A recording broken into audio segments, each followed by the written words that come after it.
Bienvenidos nuevamente a esta edición del taller, una iglesia irresistible. Estamos en la parte 2 de la serie Cómo seguir enamorados y estamos discutiendo una pregunta que es muy difícil. ¿Pueden dos personas seguir enamorados de por vida? Esa es la pregunta que nos está guiando durante estas 4 semanas. La semana pasada nosotros introdujimos esta serie haciendo una afirmación que es muy interesante. Y dice esa afirmación de la siguiente manera: enamorarse es fácil. Cualquiera se puede enamorar, como quiera se puede enamorar, donde quiera se puede enamorar, pero seguir enamorados requiere un plan. Y lo primero que hemos dicho que debe estar en ese plan es centrarnos en amar en lugar de sentir que estamos enamorados. Es paradójico enfocarse en sentir. Eso es contraindicado porque el amor verdadero no nace de lo que tú sientes. El amor verdadero nace de algo que tú haces, de algo que tú dices, de algo que tú llevas a cabo, porque el amor no es un sustantivo, el amor es un verbo. Hoy vamos a cavar un poco más profundo, vamos a ir más adentro. ¿Qué pasa si yo hago por mi cónyuge y no recibo nada a cambio? Él o ella también tiene que hacer algo, ¿verdad? Tiene que poner algo en el paquete, ¿verdad? Esto es lo que se denomina el principio 50-50. Tú haces tu parte y él o ella hace su parte. Es algo así como mitad y mitad, 50-50. Sin embargo, el principio 50-50, que suena muy bien, suena hermoso, al final no funciona. ¿Por qué no funciona? Hay dos buenas razones. La primera, porque el principio 50-50 depende de quién está contando, quién está definiendo los términos. ¿Cuál de los dos decide qué es lo justo? ¿Quién determina cuál de la mitad es la carga correcta? Eso requiere que alguien lo haga. Y el principio 50-50 no funciona porque depende de quién define las cosas. Las cosas que yo hago muchas veces parecen ser mucho más pesadas que las cosas que hace mi cónyuge.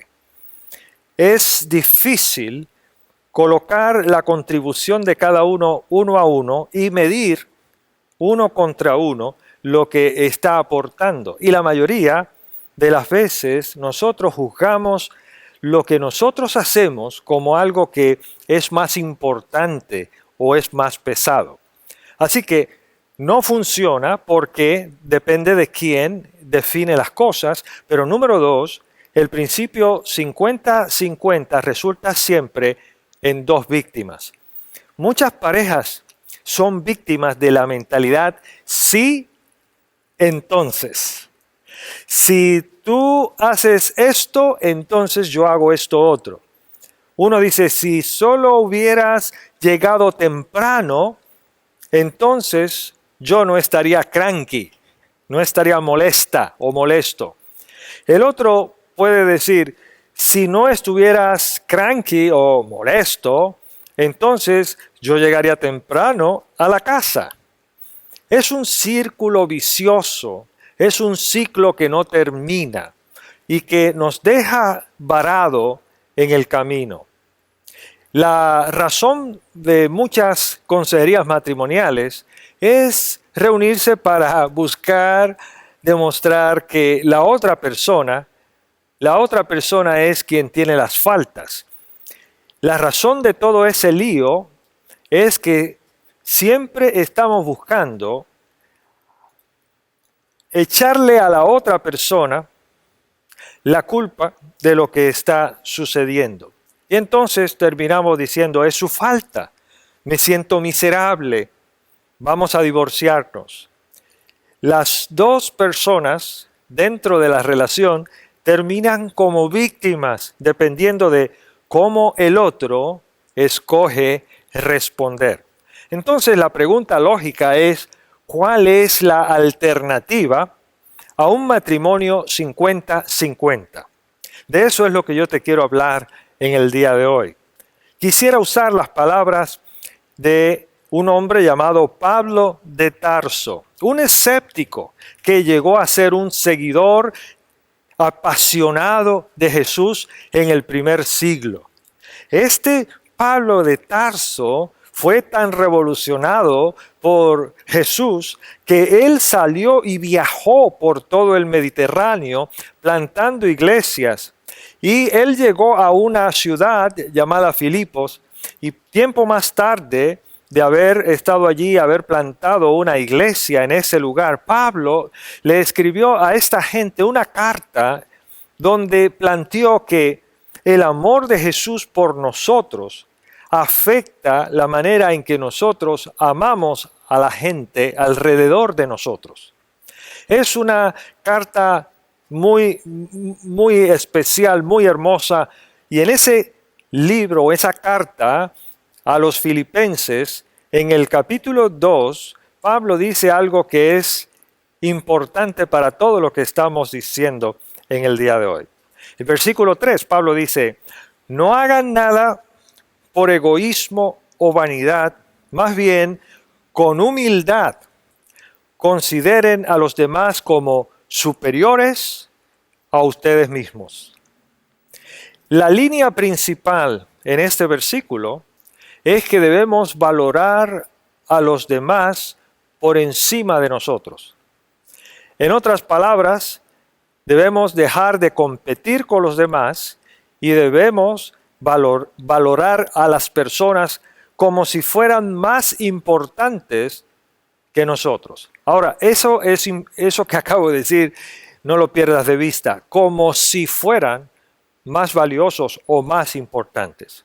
No significa que sean más valiosos o más importantes, pero en nuestro trato con los demás debemos tratarle de esa manera.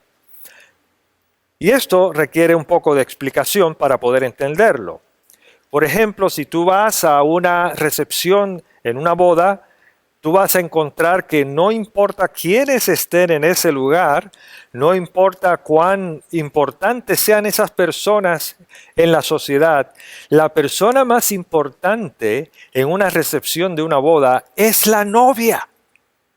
La novia es la persona más importante de la recepción, porque no se trata del valor intrínseco de la persona en ese momento, se trata del contexto en el que se está dando esa ceremonia. Entonces, Pablo está diciendo algo muy parecido. Está diciendo que cuando nosotros hablamos del matrimonio, nosotros tenemos que entender que en ese contexto tenemos que aprender a valorar a la otra persona como si fuera más importante que nosotros. O cuando estamos en relaciones con otras personas, en ese contexto tenemos que aprender a valorar a esas personas como si fueran más importantes que nosotros. Ahora, eso puesto en palabras de la calle, palabras boricuas, podríamos decir, tenemos que aprender a tratarles VIP. Pero viene una pregunta. ¿Cómo se ve esto en la práctica? Y si tú te haces esa pregunta, Pablo sigue diciendo en el siguiente versículo, cada uno debe velar no solo por sus propios intereses, sino también por los intereses de los demás. En otras palabras, no debemos enfocarnos exclusivamente en las cosas que nos interesan, sino que tenemos que aprender a interesarnos genuinamente por las cosas que le interesan a la otra persona. Tú dices, eso no es justo.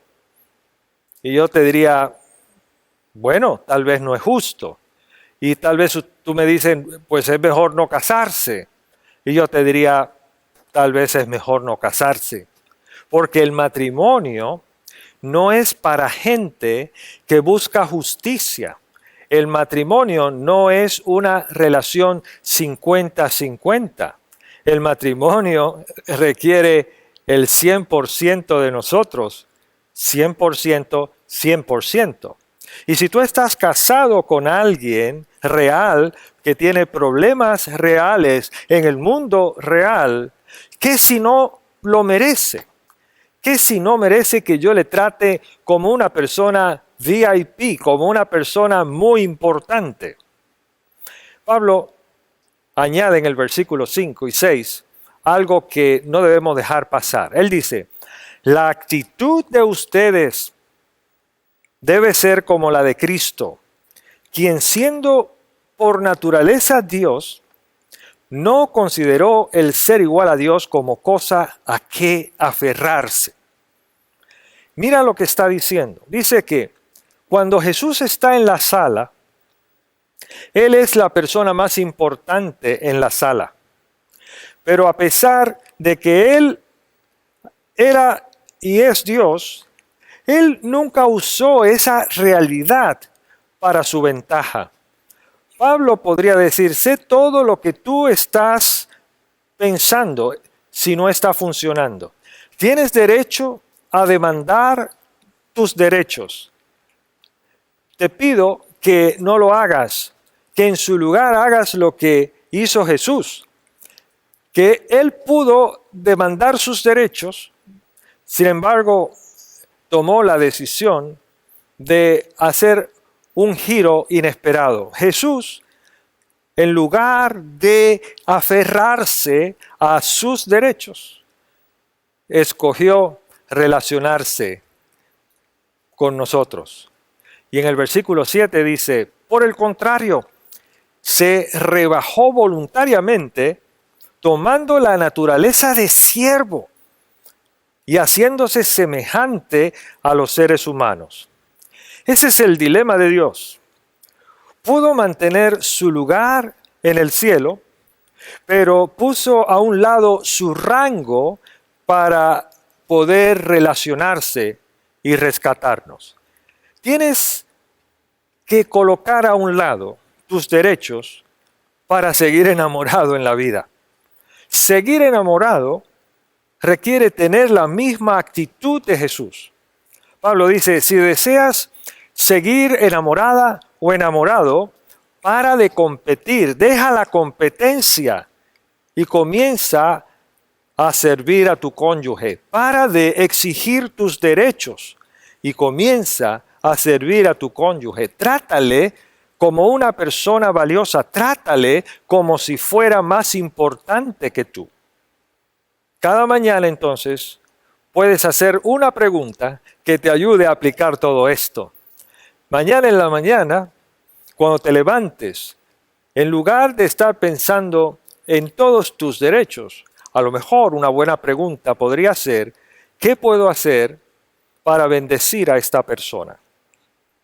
Y eso cambia el juego. Puedes imaginar una relación en la que tú tratas a la otra persona, a la persona que tú amas, como la persona más importante en el planeta. Tu objetivo debe ser servir a esa persona, hacer una bendición a su vida, hacer el mejor esposo o la mejor esposa que tú puedas llegar a ser. Tienes que decidir entre tus derechos o tu relación. Y yo quiero invitarte a que durante los próximos 5 días tú hagas esta pregunta una y otra vez. ¿Qué puedo hacer para bendecir a esta persona? Ese es el desafío para seguir enamorado.